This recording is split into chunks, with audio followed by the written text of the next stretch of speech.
Greece, and she's going to be heading up our International Expansion Committee. She could not be here today because she's preparing for Silmo.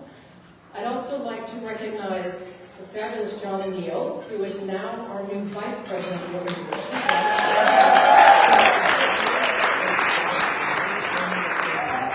And rock star Eric Kleiner.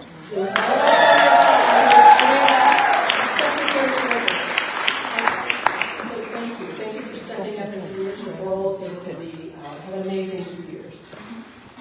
Just a few things to let you know about. Tomorrow on the innovation stage, we'll be presenting a new program that's called Her Story. And that's a program, you'll hear a lot more about it tomorrow. It's a program that supports women in our industry that have battled cancer. You'll see over here on display some of the eyewear that has been submitted as part of this kickoff campaign. And these products align with the mission of the program and as well as the OWA colors. So we'll be announcing winning submissions tomorrow. You can still vote if you haven't voted yet. And we hope you join us on the stage. There'll be a special moment dedicated to a Her Story hero, and she'll share on her story of how she's battled cancer and how the industry has supported her. I also want to take a minute to really thank our sponsors. So the sponsors, of course, are the lifeblood of our organization. We couldn't do it without you. I've been working on the Sponsor Relations Committee for many years, and I work closely with so many of you. And without you, we wouldn't have these events. We wouldn't have the amazing programs and content that builds up women in our industry. So thank you. We have a record number of sponsors. We have 59. And we have a record number of platinum sponsors. We have 13 platinum sponsors. So thanks to all of you for your support.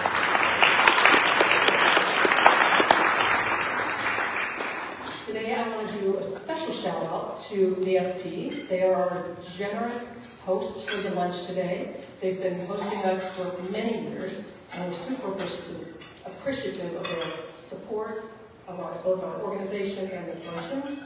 So to share why VSP continues to support our mission, I'd like to call up to the stage Michelle Skinner.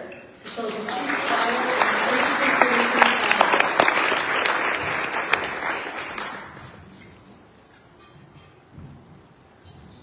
Well, hello and welcome to the luncheon. So great to see so many familiar faces and also new faces who are joining us. I think it's great, and wow, it really hit me when you said this is the last connection for the luncheon. Like, wow, there's a lot certainly that's happening. So again, so pleased to welcome everyone. It is our privilege, it is our honor to be part of such a talented community of women who are leading and really shaping the industry. As many of you know, because I've shared this before in this forum, I joined the OWA really early in my career. And what's so exciting is, gosh, it just gotten started. And now to look in this room and see who is collected here and what is happening is truly amazing. I mean, it is magnificent. One of the things that really excites me the most is when I think about how much potential together we all have to make a positive impact in the industry and in our communities. Each and every person in this room truly brings a unique perspective, and the OWA has created an awesome community where we can really work together. We can learn from each other, we can share, we can uplift one another, and we can collaborate in new ways to really just unleash all of the opportunities in the industry. I've seen that firsthand through so many in this room here. This community and the way that it connects, empowers women, both personally and professionally, and truly is something special that is absolutely worth celebrating.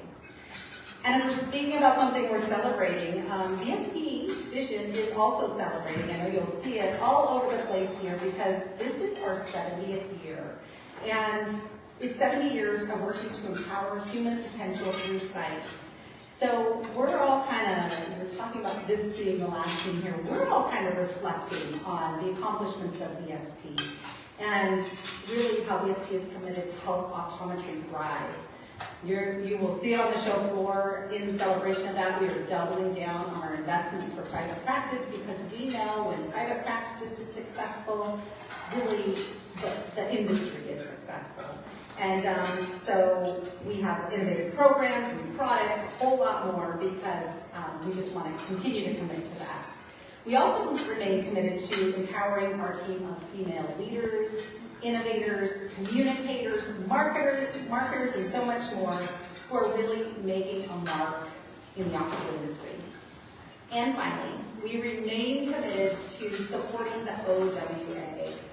That mission of enhancing and promoting the leadership role of women in the industry is so vital and it's so important. And again, just absolutely know there is so much more that we can accomplish together. So on behalf of the VSP Vision family, many of them are sitting right here in the front row, we just want to thank you. We are thrilled to be able to support this for the fourth and final time. And I'm really looking forward to the lightning luncheon, which I know we've got some great talent up here that's going to be talking and just illuminating us all. I hope that we can all walk away inspired and that we're all just excited to continue on really what our track and what our mission has been. So again, enjoy the time. Thank you so much, and just looking forward to today and the rest of our time together at this amazing Vision Expo.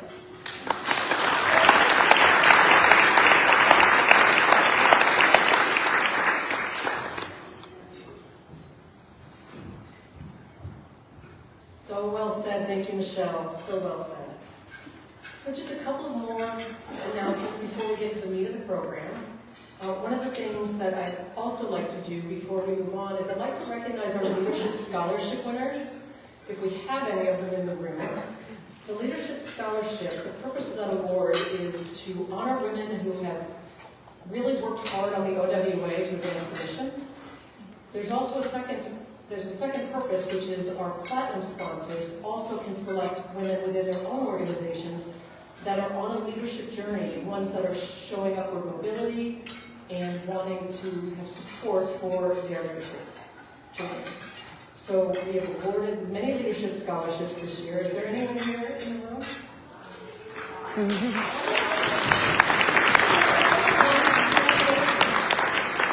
Congratulations to Bonnie and all of our other leadership scholarship winners. The other thing I wanted to mention is, if you're not familiar, the OWA has partnered with Clear Vision on ADIRA grants. We are in our second year of offering grants, and these are given to people that apply, and the membership votes, and they are applying to get a grant to help further their own leadership journey or educational journey. And we get lots and lots of submissions. This is a wildly popular grant program, and the voting is open now. So if you have not voted, we'll be closing voting out by the end of the weekend, and we'd appreciate your participation in that. All right. Now, I think we can get on to the meat of the program. So each of our Spark sessions, I don't know if we've told you today, we've mixed this up a little bit from past formats. And today we're going to have Spark sessions. And each one is going to highlight powerful perspectives of the women who are here today speaking with purpose and vision.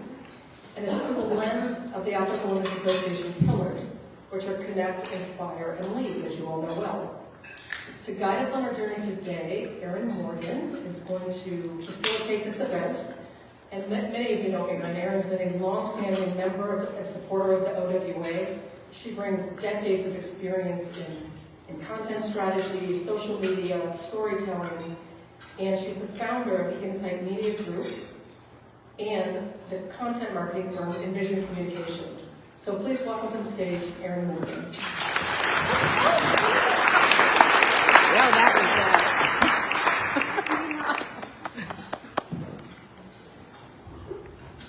I just lost my mind.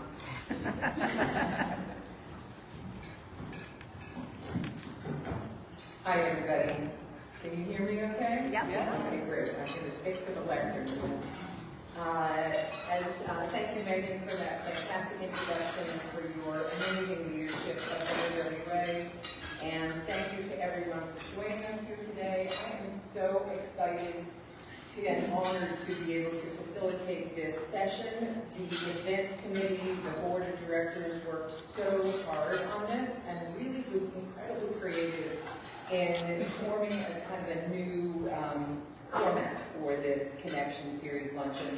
I think you're going to be really excited about it, and I can already see this room is filled with passion and curiosity, so that's a good start for today. Just real quick, I think there's a slide up here. I am a longtime editorial director in the vision care space. I've worked with many, many publications over decades. I am also very honored to have served on the OWA board of directors, and also to have received the Pleiades Award, the Star Award from the OWA in 2023. One of my greatest honors. Okay, so I'm just going to explain, well, I'll share two. I think Megan kind of shared a little bit, but I have launched a new digital media company for the industry. It is called Insight Media, and we are launching this fall. We have a very cool digital interactive media platform plan for eye care professionals. I also have launched a consulting firm where we create content and strategies for companies that are looking to reach eye care professionals and engage with them in different content formats. So, all right, so our format today, I just want to point to the cards on your table. There are QR codes on the cards, and if you're not aware yet, please go ahead and scan that QR code with your phone. We are going to have this super cool format. We're going to have 3 lightning talks. The first 2 are going to be our amazing speakers that will speak, and then our culmination will be Sue Downs and I are going to do kind of a Q&A format, lightning talk. And then after each session, we will have 8 to 10 minutes for you all to do tableside discussion. We're going to have 2 discussion questions that are going to pop up there. We have these big post-it notes on the table. We want to create a brainstorming session and for you guys to think about those questions, talk about them, have connection at your tables, and then write down your favorite ideas, and then via the QR code, you just scan the QR code and you can easily upload your thoughts that are written down on the post-it notes. So super simple format. So I am going to introduce our first speaker. So everything is going to be real fast here today, so hold on tight. Our first speaker is a local Las Vegas medical doctor. She is Dr. Audrey Sue Cruz. She's an internal medicine physician here in Las Vegas. She's a healthcare ambassador, an influencer with about 150,000 followers alone on Instagram. She also, Mattel has even modeled a Barbie after her, and that was honoring her commitment and passion for frontline patient care during the COVID-19 pandemic. So we are very honored and fortunate to have Dr. Cruz here today. She embodies the Inspire pillar for the OWA as she blends influence and authenticity to spark action on social media, in medicine, and in everyday life. Dr. Cruz, thank you for joining us. Everybody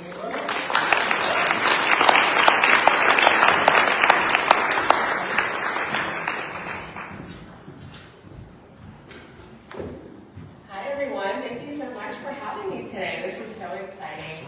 I'm so honored to have the opportunity to speak with you all, and thank you for welcoming me into your space and your industry. I know I'm a guest, but it's always so great to have these interdisciplinary collaborations because I feel like we can learn so much from each other, and I've already learned so much about your industry, and the more I learn, the more inspired I am. So thank you so much for having me today. All right, so today we're going to be going over redefining professionalism and embracing femininity, because authenticity isn't unprofessional, it's unstoppable. So for generations, professionalism has been defined in rooms where women weren't even really invited to the table. So today I want to talk to you about what it looks like to show up fully and without muting ourselves as professionals and as women. So quick question for the room here. How many of you have ever paused before a meeting or an event and thought to yourself, is my outfit okay? Am I wearing too much makeup? Will they take me seriously if I speak my mind? Yes, me too, yeah. And I thought that to myself many times, countless times, so many times that you can count, and I'm sure many of you have as well, maybe not, but that's because for a long time, professionalism basically meant kind of hiding parts of ourselves, and sometimes that means hiding parts of ourselves that feel authentic to us. But the truth that I learned is that the very things that I used to tone down are actually the things that set me apart. And the things that set me apart actually helped to open these opportunities for me, and they changed my career in ways that I could never even imagine. So today we're going to be talking a lot about professionalism and just embracing our own femininity. All right, next slide, please.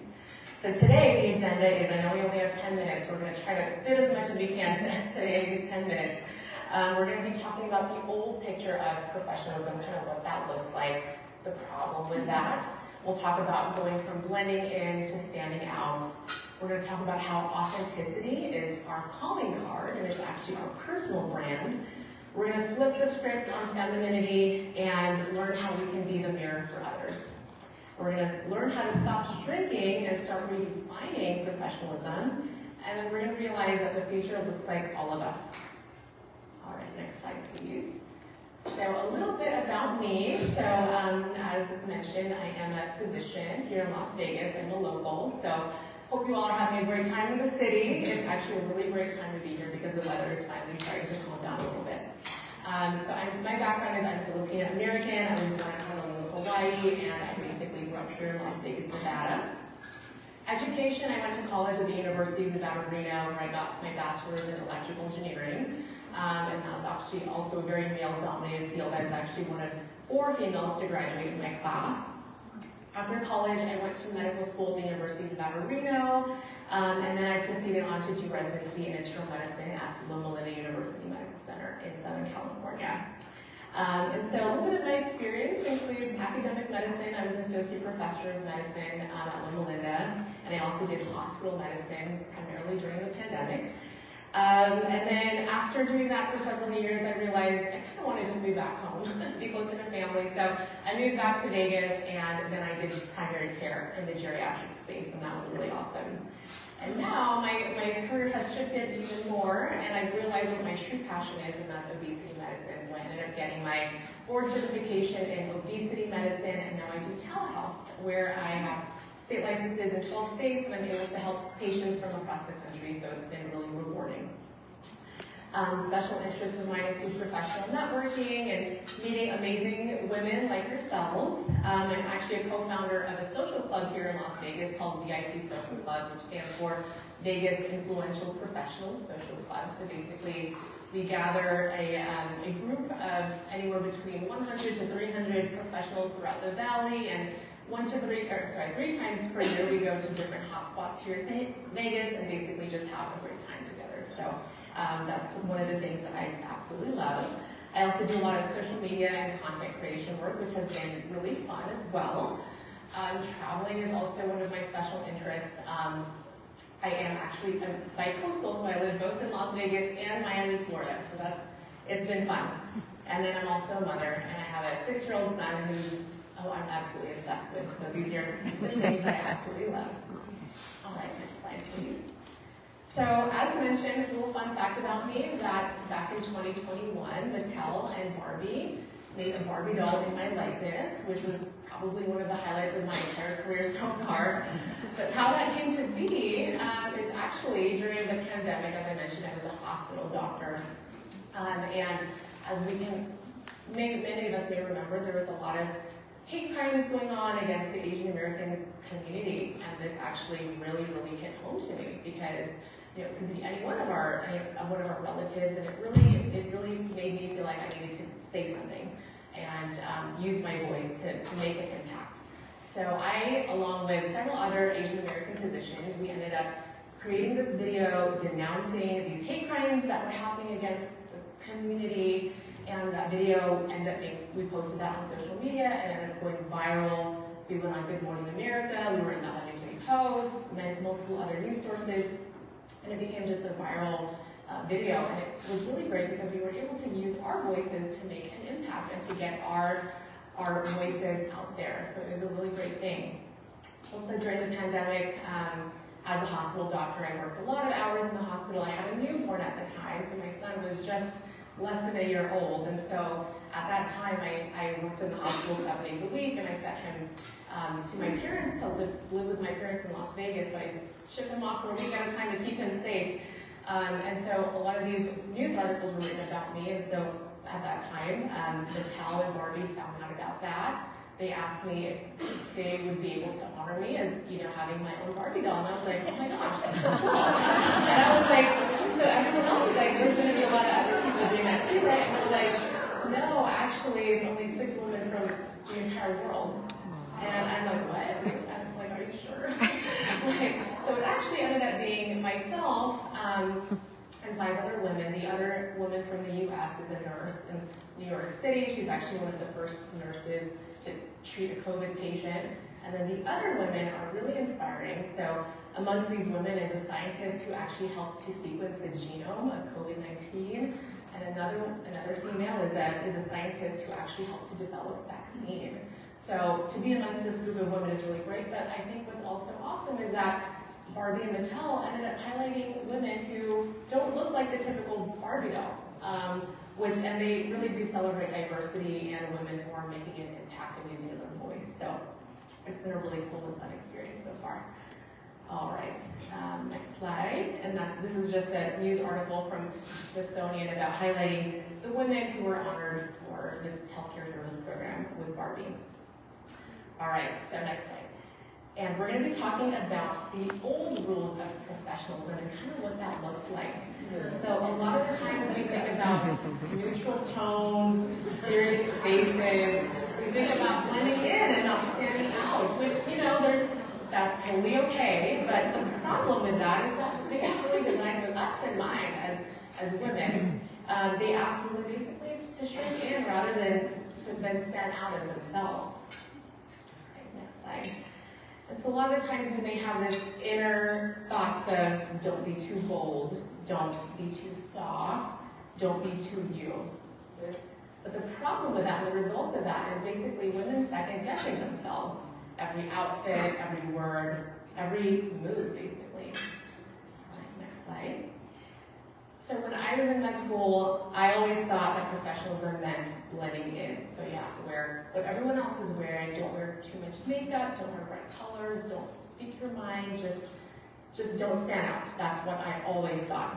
And I wanted to be taken seriously as a woman in a space that was traditionally shaped by men. But years later, as a physician, as a professional, and then later on as an influencer, I realized something very powerful. The moment that I stopped muting myself and blending in, my career exploded, and I became recognized for who I am rather than blending in and just basically being like the rest of the crowd. So for example, wearing pink, like the colors here at OWA, doesn't mean that we are any less, it doesn't take away from our credibility, but it makes us more memorable when we head to these meetings and these events. And sharing our journeys professionally online doesn't make us less professional either. It builds trust and connection. And then embracing our femininity, whether that's embracing empathy, building connection, building a community, it's not a liability, but it actually is a superpower that we all can embrace. All right, so let's redefine professionalism. What is professionalism if we strip away these outdated rules? Traditionally, it's been defined by conformity. So dress a certain way, speak a certain way, lead a certain way. But if we redefine professionalism through our lens, it can look a little different. So really, it's about showing up with integrity. It's about the clarity of our message, what we want to get out there in the world. And it's about the impact of your leadership and what you can do for others and inspire others. Next slide, please. And strategy number 1 for redefining professionalism is realizing that your authenticity basically is your calling card. This is your brand, your personal brand. So the things that make you unique, the things that you love, the reason why you were hired versus the other candidate, or the reason why your patients choose you versus, other professionals, that is your brand. So it's important to embrace this and to realize that people connect with other people who are real. And whether it's in leadership or in patient care or in business, authenticity will build that trust faster than perfection ever will. So that's something to keep in mind. And then strategy number 2 for redefining professionalism is to flip the script on femininity. So what does that mean? Basically, it means embracing what makes us feminine and turning that into a strength. So our compassion leads to developing stronger teams. Our intuition, that female's intuition that we have, that can lead to smarter decisions. And the creativity that we have can lead to innovation. So these are things definitely to be celebrated. All right, and then strategy number 3 for redefining professionalism is to be a mirror. Show up unapologetically, make space for others, because every time we show up fully, we're normalizing authenticity for the women that come after us. And so we have lots of eyes on us. We have our daughters, we have our colleagues, we have so many other people in the community looking at us as women, accomplished, and professionals in the field that you're in. So it's definitely important to be a mirror. And I love this quote by Serena Williams: every woman's success should be an inspiration to another.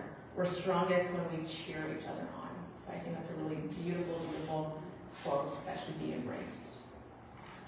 All right, next slide. So women who inspire us. So this is just a small, very, very small sampling of women who are inspiring to me that I feel like are very notable of being mentioned today. So the first one is Ruth Bader Ginsburg. So she's redefined what leadership looks like in one of the most male-dominated spaces in justice. So she's an amazing, amazing inspiration to many of us. And Oprah Winfrey, of course, many of us know who she is. She built an empire by being authentically herself and being vulnerable with others and leading with compassion. So that's a beautiful thing. Serena Williams, she dominated one of the most competitive sports ever in the world while being unapologetically herself and being feminine. And lastly, Ariana Huffington, who founded Huffington Post. She advocates for well-being and wellness for women, particularly in leadership spaces. So I think that's an amazing thing as well. All right, next slide. So when women lead boldly, industries transform. So my challenge to you is to stop asking for permission to be less. We want to be ourselves. We want to be more of ourselves. Start giving yourself permission to be just more of who you are. Wear the lipstick if you want to. Bring the empathy, and that's okay to be empathetic. Even in leadership positions, it actually builds that authenticity and that trust. Speak with power, speak your mind, and use your voice because you never know who it's going to reach. And realize that the most professional thing that you can ever be is unapologetically yourself. Thank you so much for having me here.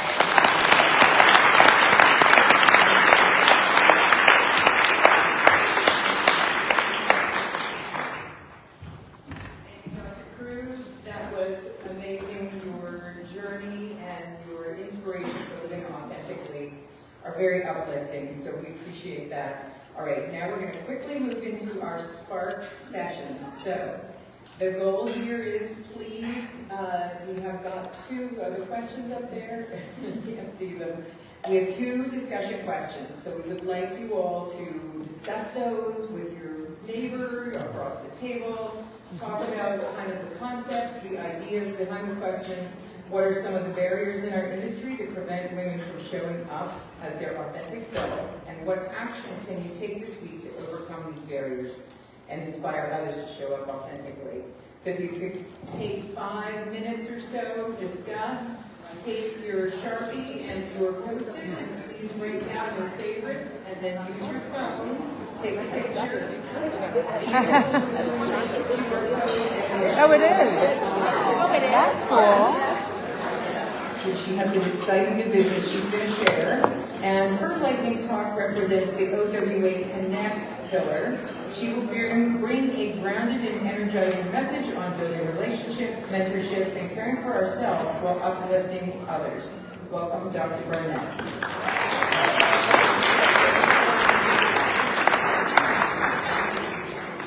Thank you so much, and thank you to all of you. This is a huge honor to be here at Vision Expo OWA.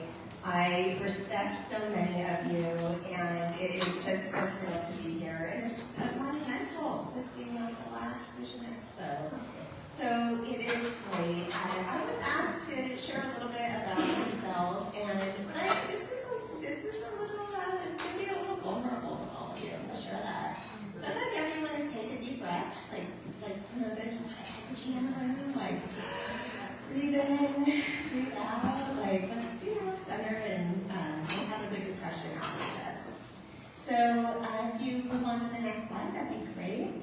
And so I was asked to talk about connection, which I just love. So I have two boys. You'll see a photo of them at the end. They're 16 and 18. They both play water polo. So I'm oftentimes at a pool. I'm not lecturing, nursing patients. And what I say to them is, what is rule number one? Rule number one is to be kind. So I have up here kindness. I live by kindness. I incorporate gratitude into my day-to-day life. I think that is so important. And compassion. And one thing that I didn't put on this slide, but I truly believe in, is diversity. And so looking at those of you in the room, we have a diverse audience. We have a bunch of amazing leaders. It is incredible. So I was asked to share a little bit about my journey. So it started in eye care, so it's going to be 25 years. Oh my gosh, 25 years of practicing as an optometrist, and absolutely love it. So for those of you I don't know, I do a lot in the dry eye, especially contact lens world. You'll see some photos coming up in a moment. And if we move on to the next slide here. So early on in my career, I was able to connect with many people, and I love it when someone comes up to me and says, how do I get involved? What do I do? You actually go back one slide, that'd be great. They say, how do I get involved? And I always say, like, at your local level. Like, my local society was a great place to start lecturing. My local society was the place I started volunteering. And this was 2 decades ago. And that was wonderful, and that just went from thing to thing to thing. And right now, a few things that I do. One is the Clearly KC podcast I'll share with all of you. That's with the National Keratoconus Foundation. That is for patients and practitioners. And that's my gift to my patients, but that has brought me so much joy because patients are reaching out from all over the world, thanking me for this podcast. They're sharing another person who has their experience. They're hearing from another doctor, like, oh, I didn't even know that this is normal, this is me, and I can live differently. And this is a condition. There are lots of great solutions. And then I do a lot with the Sjogren's Foundation. My team is called Eyes on Sjogren's. You're all welcome to join. And we raise money for Sjogren's because I see so many patients who have dry eye and Sjogren's. If we move on to the next slide here. So journey started at the local society level, moved on to all these wonderful groups. So the Scleral Lens Education Society, where I was president, global organization, really elevated just scleral lenses. Scleral lenses when I was in school weren't even taught.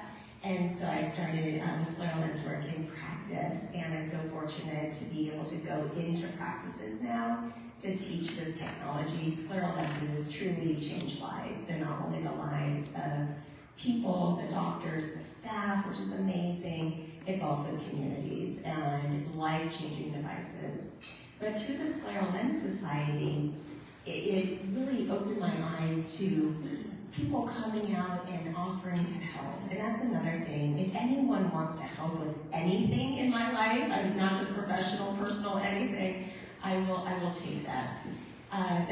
There's some pictures here from the GLOW meeting. I've been very involved with women in optometry. Today, it came out that 71% of the entering class of optometrists are female. Wow.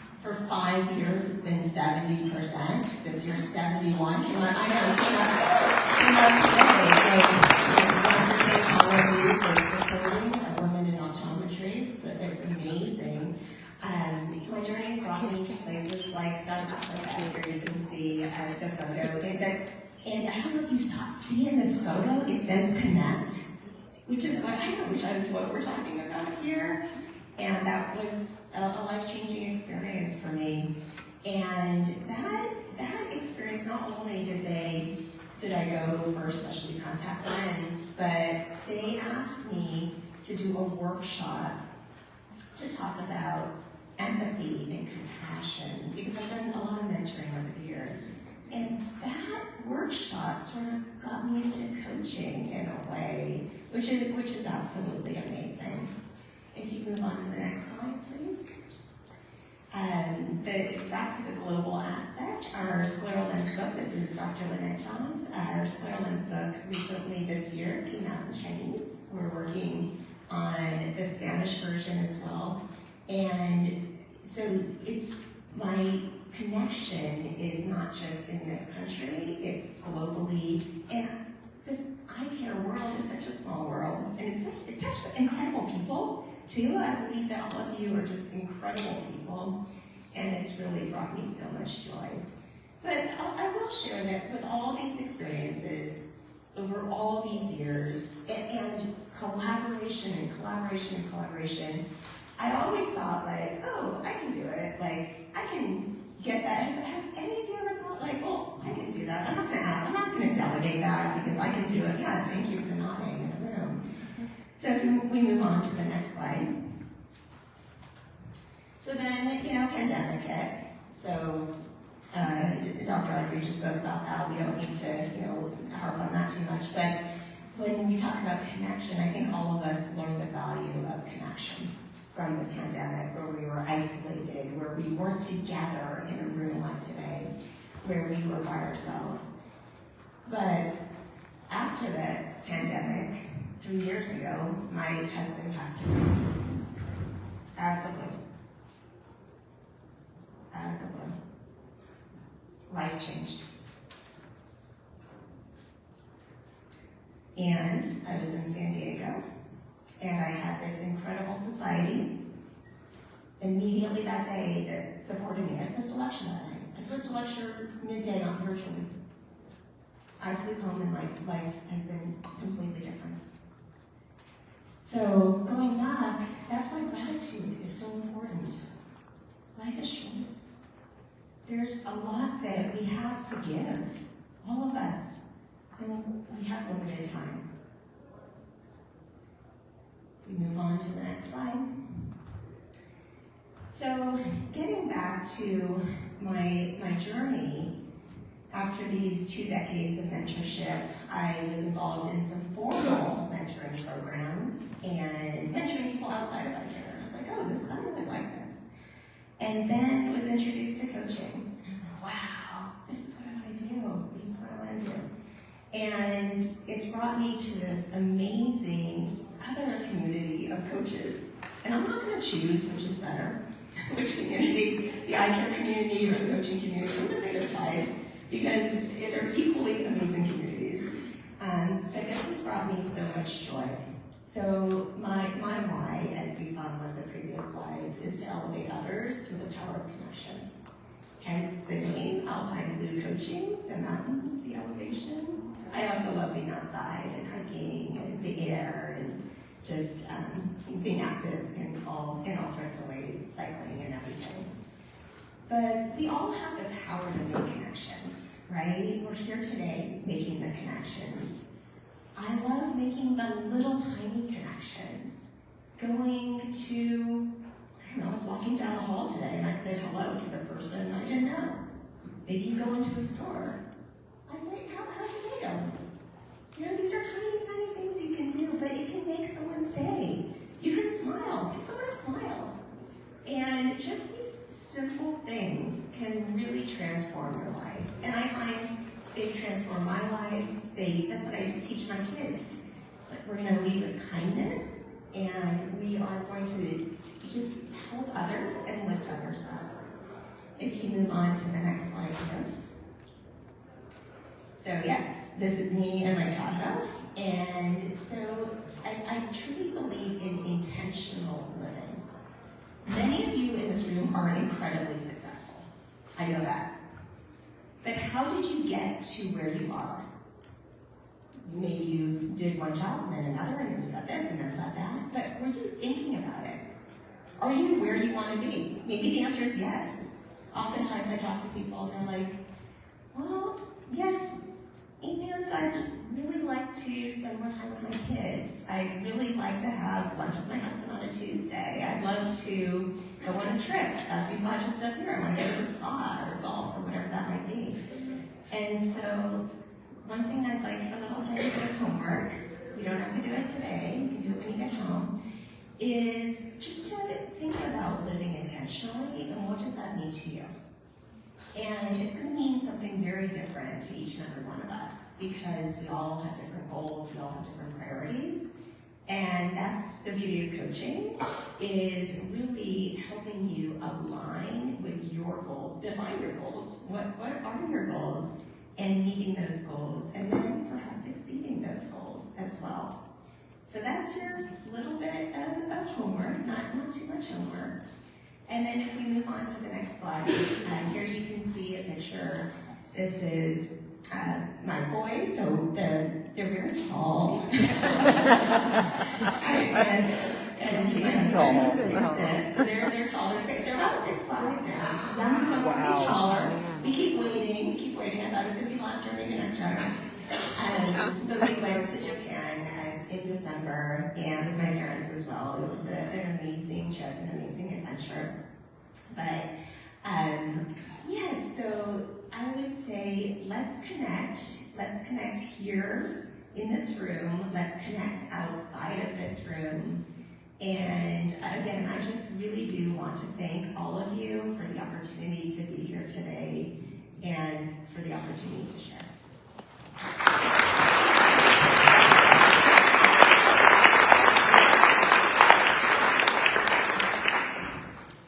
Thank you, Dr. Barnett. Your mindful approach to leadership and life is truly inspiring. So thank you for all of those insights. Okay, so we are going to move into the Spark session again, and we have discussion questions again. You guys know the drill. The questions are, what is a strategy to go from a casual exchange to a deeper, more authentic connection? And what is one action we can take this week to strengthen a current connection? If you could try to maybe limit the discussion to a few minutes, 3 or 4 minutes, and then start writing down, we'll move along. We just have about 8 minutes for this session before we need to go to our next talk. Okay, good luck. You get to help us. Okay, we are going to get started with our third and final awesome lightning talk with Sue Downs. So I'm really looking forward to this conversation. We're going to do it in a Q&A format for our lightning talk. We're going to be fast and do another kind of 8 to 10 minutes, and then we'll have one more round of Spark session discussion after that. So I imagine, Sue, you need little introduction.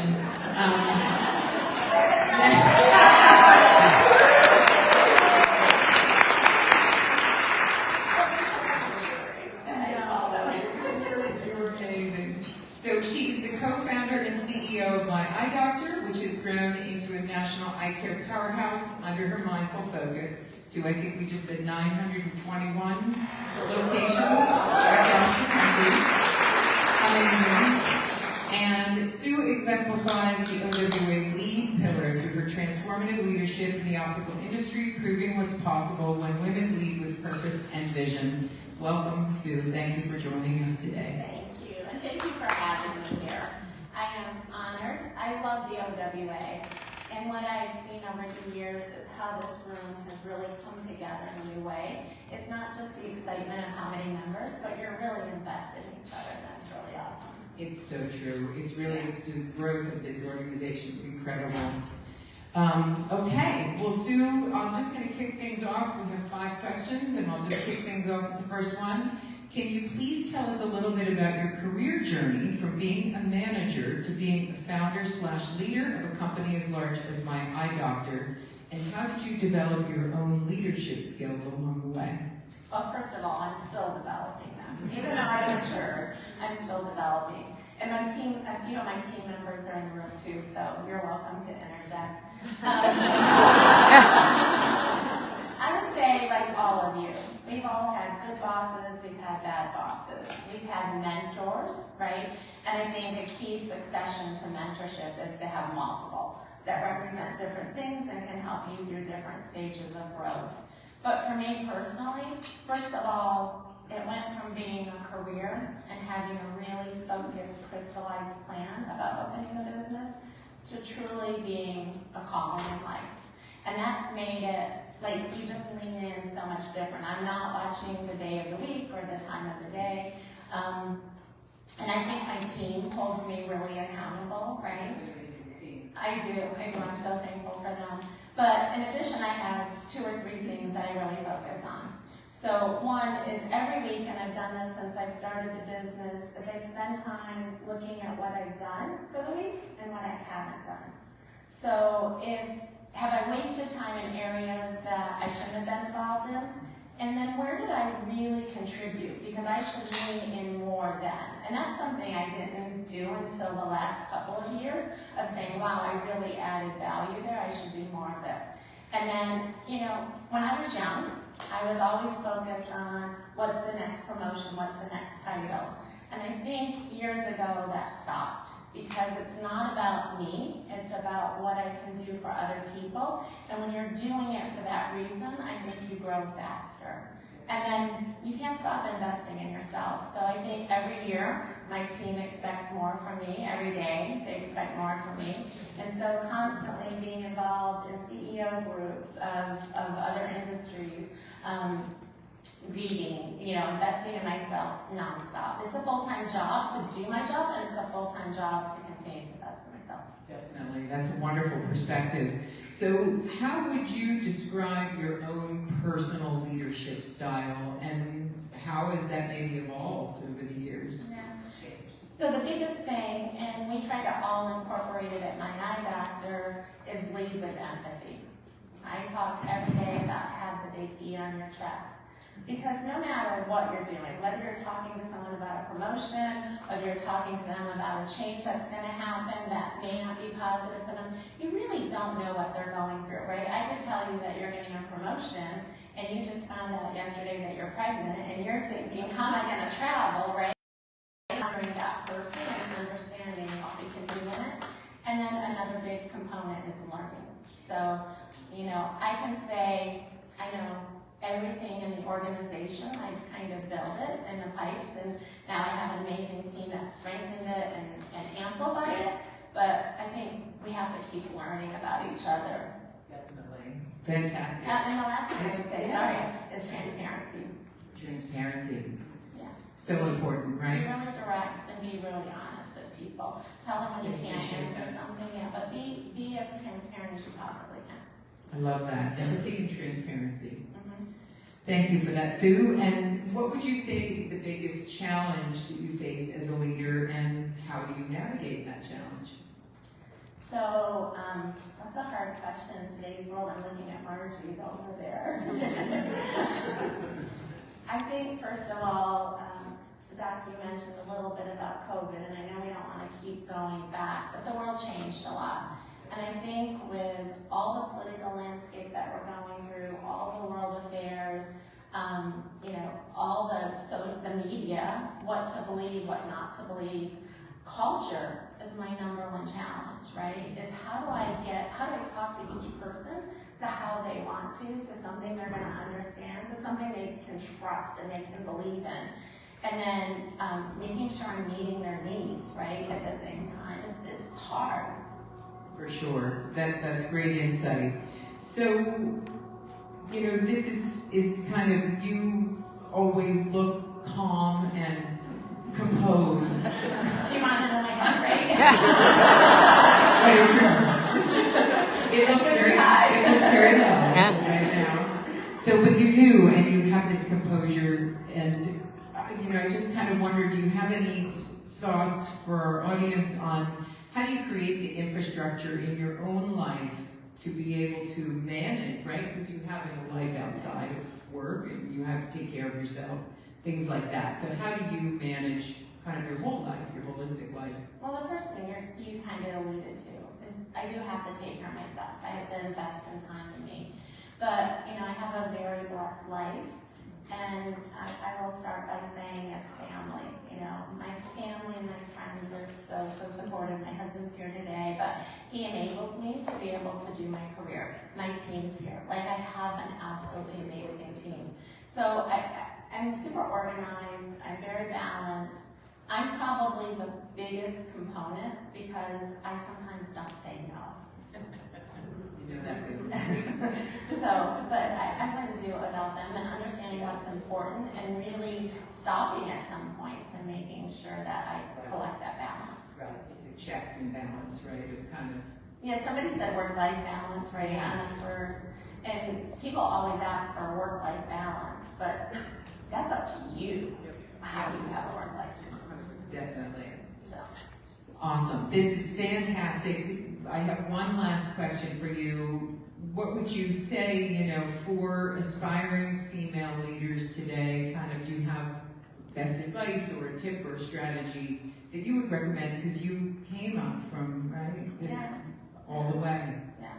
So on Monday, I was in New York and I had the amazing opportunity to have lunch with Roger Federer speaking, right? And so a world champion tennis player, and he was asked the question of what would he tell his younger self, which is a little bit of a longer question. And he said, I wish I would have had more confidence. I wish I would have just told myself I need more confidence. But it's really hard when you're younger to have confidence. So I would say, and again, you're living in an era of data. Don't let the data overtake you, right? And then the second thing is don't be paralyzed by perfection. Just try. Take enough information and enough, understanding and knowledge, and then go for it. Because my eye doctor, you said we had 921 locations. Believe me, it was not built by great ideas every single time. It was built by a lot of mistakes. Then you learn, right? You own them and you learn from them. Yeah. That is great advice. Well, thank you so much for joining us today. Really appreciate your time, Sue. It's always a pleasure. Yeah, Well, thank you to all of you. You guys make my eye doctor better. You make me better because you hold me accountable every day. So keep it up.